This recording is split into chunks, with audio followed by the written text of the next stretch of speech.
Our guest today is Surya Gummadi, President Americas at Cognizant, who also leads its global large deals. Surya is what you would call a lifer, having spent more than 2 decades in Cognizant, leading some of its most important acquisitions and steering its foray into sectors like healthcare. Well, yeah, this is my 26th or 27th year with Cognizant.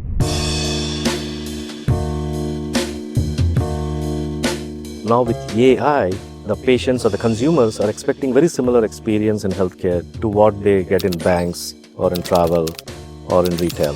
So overall, I feel very positive and optimistic that AI will help improve the quality of care and reduce cost of care.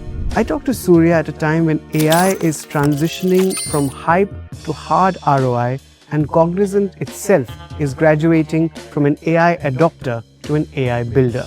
The AI is real right now, but the issue is they are not seeing the benefits flow back into the balance sheets yet. Right now, enterprises are consuming tokens, not necessarily for the right reasons and for the right use cases. What is missing right now is an enterprise harness to bridge the value gap. So our M&A strategy is intentional, it's not opportunistic. Of course. We have unearthed $200 million worth of new opportunities Fantastic. that would have never come to surface otherwise. Fantastic. So that is the power of AI coupled with context. In this conversation, we dig into where the real differentiation comes from, what it takes for enterprises to move from pilot mode to actual scale, and the promises and challenges that face Cognizant and the business landscape it is in the next few years. It's Monday, the 3rd of August. I'm Anirban Chowdhury. This is Corner Office Conversation.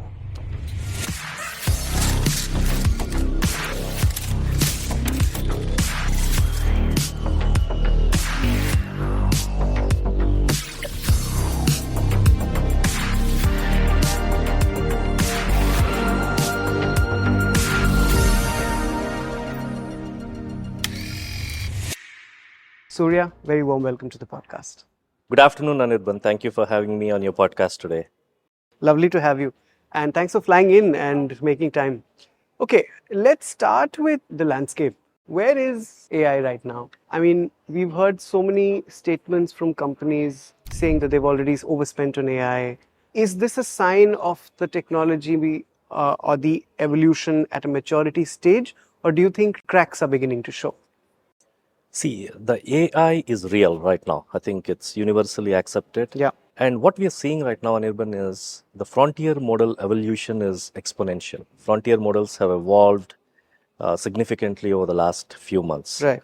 And enterprises have consumed AI tokens very heavily as well. Enterprises across the globe have spent millions of dollars in consuming these tokens. But the issue is they are not seeing the benefits flow back into the balance sheets yet. So that is the significant part of the conversation right now. How do you bridge the value gap between the frontier model capability to enterprise business value? And that's why you feel that it is cracking or something like that. Yeah. But that's not. I think the conversation is more around how do we bridge the gap between frontier model capability and the enterprise business value. Good. Do you see tokenism as a challenge right now? Do you find enterprises not mature enough to differentiate between tokenism and actual use case? And do you see it evolving to a stage where this will be a thing of the past? You're right. Evolving is the right phrase there. Because right now enterprises are consuming tokens not necessarily for the right reasons and for the right use cases. As a result, the token consumption is very high. So that is the issue right now. So it will evolve for a period of time. Yeah. And then once you start mapping the right use cases versus the token consumption, the value gap will be bridged. Got it. But what will make it, I mean, the tokenism to diminish and enterprises to come closer to real use cases? What is the decision making that goes behind it? What is needed, what is missing right now is an enterprise harness to bridge the value gap, Right. which is where Cognizant specializes Correct. in. We want to be the AI builder in building that enterprise harness. What I mean by harness is it has 4 or 5 components. One is to reimagine the business processes and the operations around the AI. And the second aspect is integrating AI into the core of the enterprise, which is into the legacy application stack and things like that. The third aspect is getting the data models ready and integrated. And the fourth and fifth important aspects are governance and security. Once you start deploying AI, those parameters come into play as well. So someone will have to orchestrate across these five elements, and we call it as a harness. And this would be the role of IT service providers. So once enterprises have this harness, then they'll start realizing the value from the Got it. tokens that they are consuming. Got it. Got it. Okay. Let's come to Cognizant and its relationship with clients, which is also what you specialize in. Now, your CEO, Ravi Kumar, so he's called Cognizant an AI builder and not an AI adopter. For your clients, specifically on ground, in terms of discussions, contracts, transactions, what does it mean? So, AI builder doesn't mean purely implementing technology or deploying AI into the existing workflows.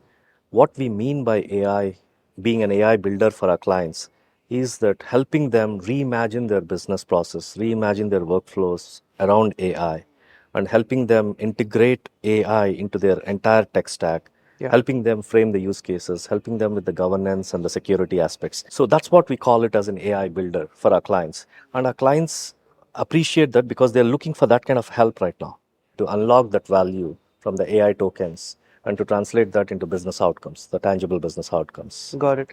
When you talk to clients, what separates the ones that are successfully scaling AI from the ones that are still stuck in pilot mode? I'm sure there is a larger chunk of the former Right. now, which is the scalers, Yes. and not the pilot, the ones stuck in pilot mode. But how is that transition happening?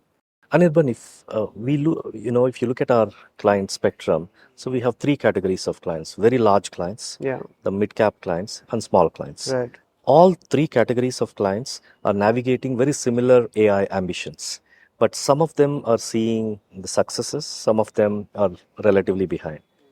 The clients across these three spectrums, Yeah. the clients that are seeing successes share a common denominator, which is they are looking at deploying AI holistically. They are Yeah. not taking a siloed approach. And they are just not deploying AI into their existing workflows or business processes. They are trying to reimagine the entire workflow or the business process leveraging AI. So as a result, these clients across the three spectrums, the large clients, mid cap and small clients, they're able to leverage better benefits than the clients who are still in the pilot mode, taking a very siloed approach, trying to force fit AI into their existing business process. So the first category of clients who are relatively successful with AI are also working on two elements that are not widely spoken, which is getting their workforce ready, the talent ready, and working on the change management. Right. These two are important elements as well. So the clients who have addressed, or who are leveraging AI to reimagine their entire business process and in parallel working on their workforce and change management have started seeing the benefits of AI. And slowly the benefits are trickling down to their balance sheets. Got it.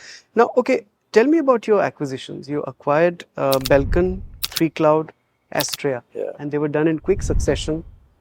What is it in aid of? Where is it leading to? How is it helping you build your efficiencies? And what is the way forward? Do we see some more happening? So our M&A strategy is intentional. It's not opportunistic. Of course.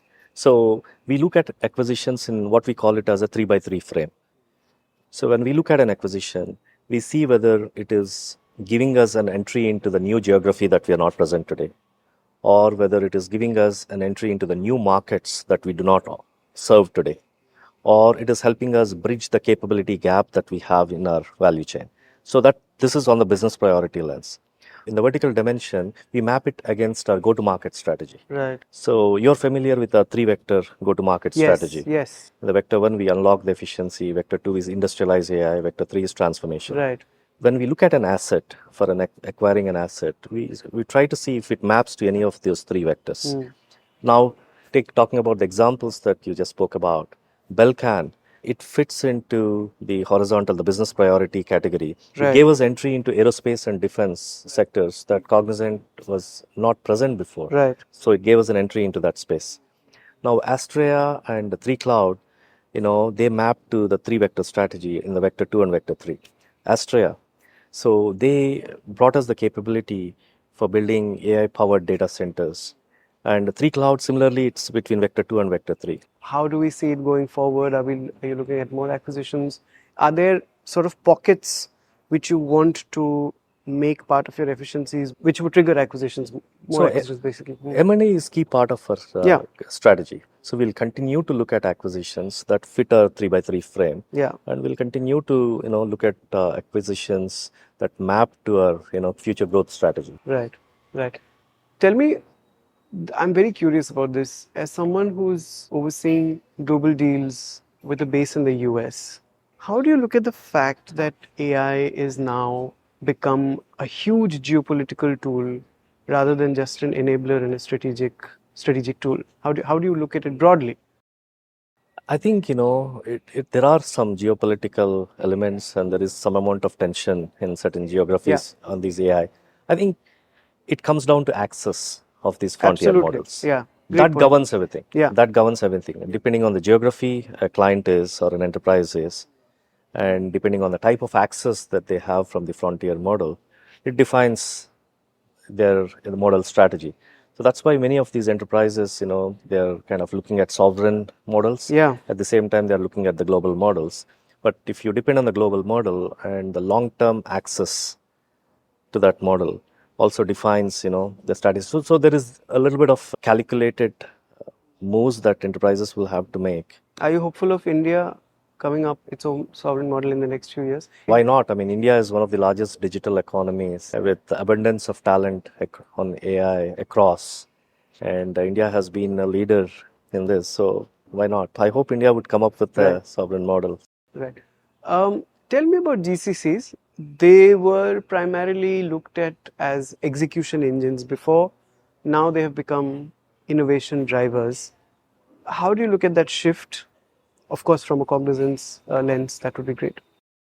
I don't know if you know that Cognizant's evolution was as a GCC. If you recall the history of Cognizant, it first started as a GCC for Dun and Bradstreet in US. Right. So it started as Dun and Bradstreet GCC, and then it evolved into Cognizant into late 90s. Yeah. So Anirban, I mean GCCs have evolved through 4 phases. Initially, they started as offshore delivery centers. Then they pivoted to technology centers. Then into 2000s and 2010 and onwards, they became the innovation hubs. And now we are talking them GCCs as AI powered or AI hubs.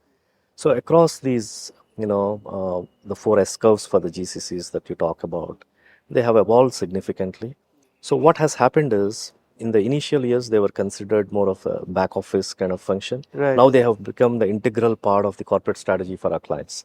And for many clients, they have become significant competitive differentiators as well. If you look at the numbers, I think right now we have 2,100 GCCs in India. And over a period of time, in the next 3 years, they are expected to touch 3,000 or so. And about $100 billion of revenue is generated through GCCs. And they employ about 2.4 million people.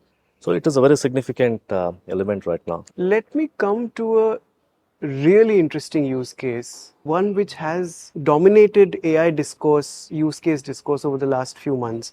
In fact, I was talking to a bunch of executives at Google, and from AlphaGo to what can happen in genome sequencing to drug discovery, they are really bullish about healthcare.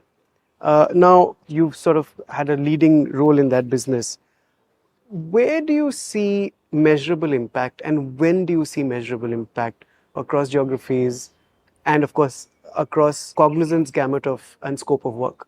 Yeah. As you know, healthcare is a highly regulated industry. So even if you look at prior technology disruptions, the healthcare was not considered as a front runner or a leader in adopting the technology. But it's slightly different when it comes to AI, and I'll explain you why. Healthcare historically was built, at least if you talk of US healthcare, it was built with claim as the epicenter. But the consumer was not the epicenter. Yeah. But now with AI, the patients or the consumers are expecting very similar experience in healthcare to what they get in banks or in travel or in retail. So that has forced healthcare companies to think differently. They are leveraging AI to make consumer the epicenter for patient experience and not the claim. So that is a big shift in healthcare across. And then in healthcare, we technically see it in two dimensions. One is the quality of care, and the other is cost of care. AI is having an impact, profound impact on both the dimensions. On the quality of care, AI is playing a significant role in the telehealth, remote patient monitoring, remote drug adherence, and things like that. And it is also enabling physicians spend significant time with patients rather than taking the administrative burden away. Yeah, of course. So that is on the quality of care. On the cost of care, it is making a significant impact by reducing, the claims processing times, by reducing fraudulent claims, and driving efficiencies into RCM, revenue cycle management, and things like that. Right.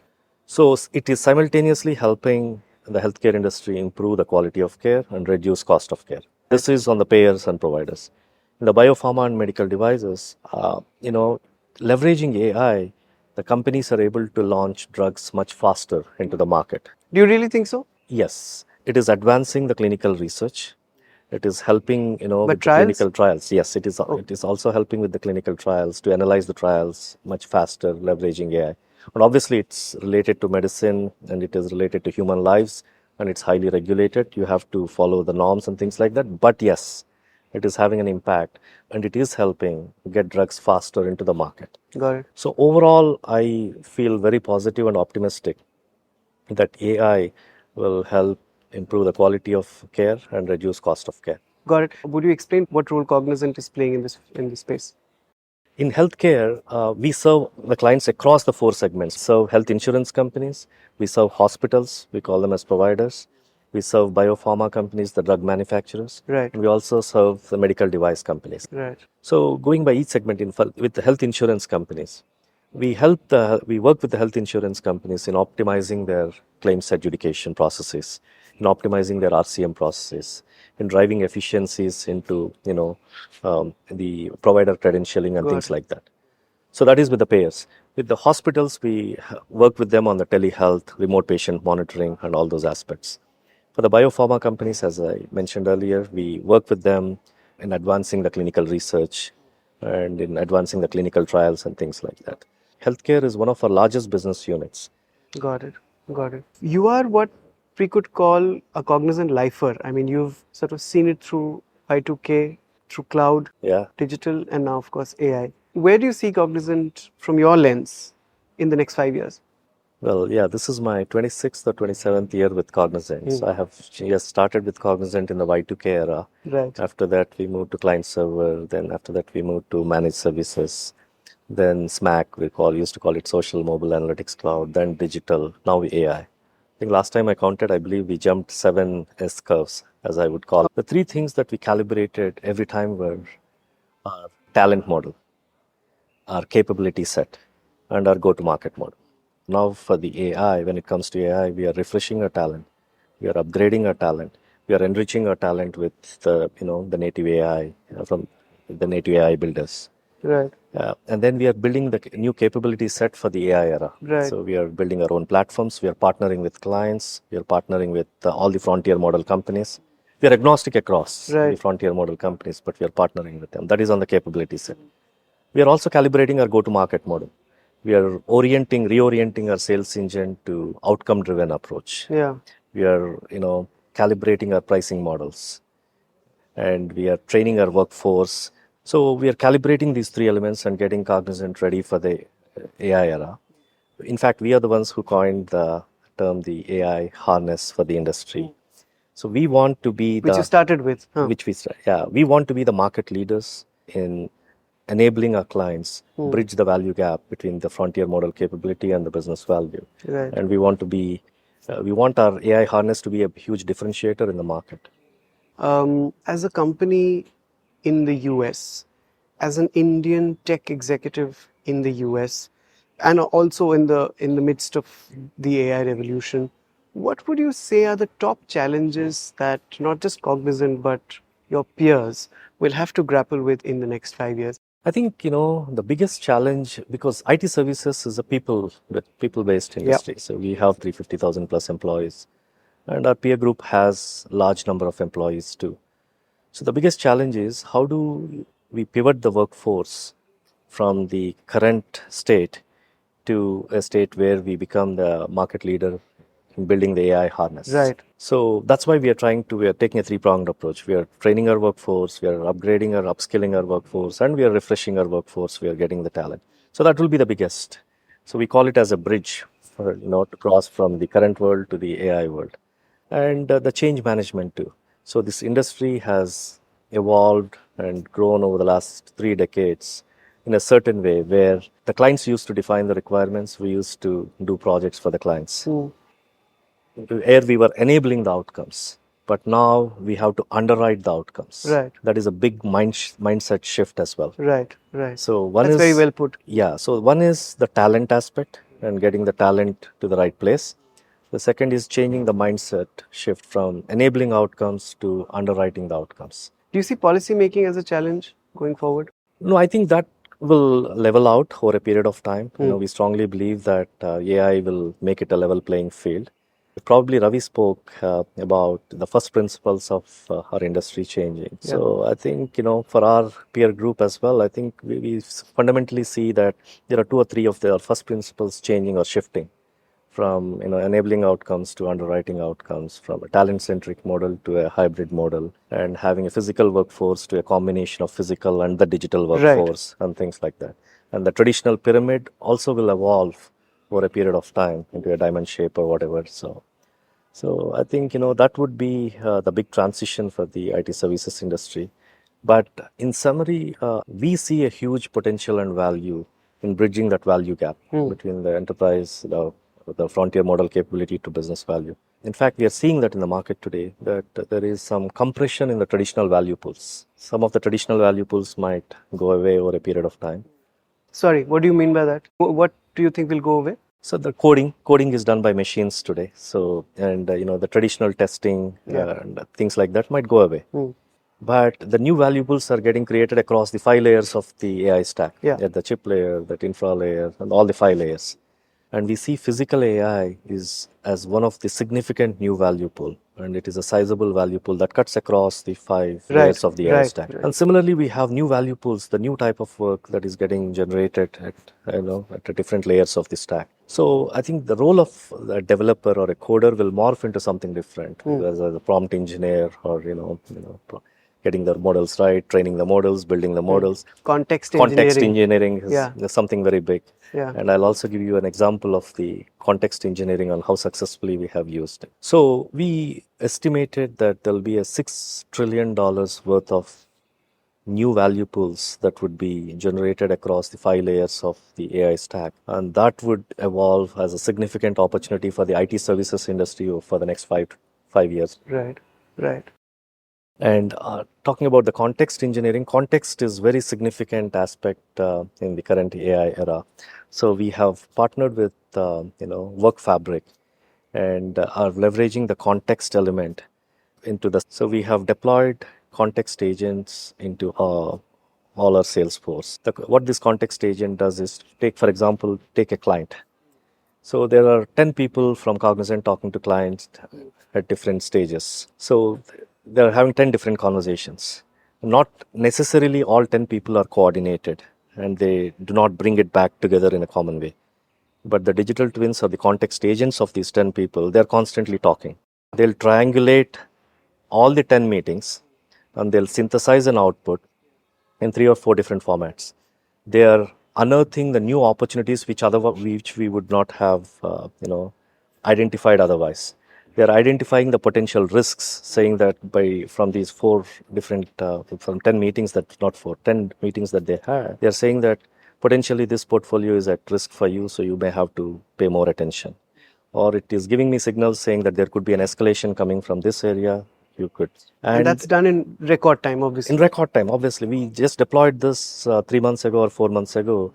Within 3 or 4 months, we have unearthed $200 million worth of new opportunities. Fantastic. That would have never come to surface otherwise. Fantastic. So that is the power of AI coupled with context.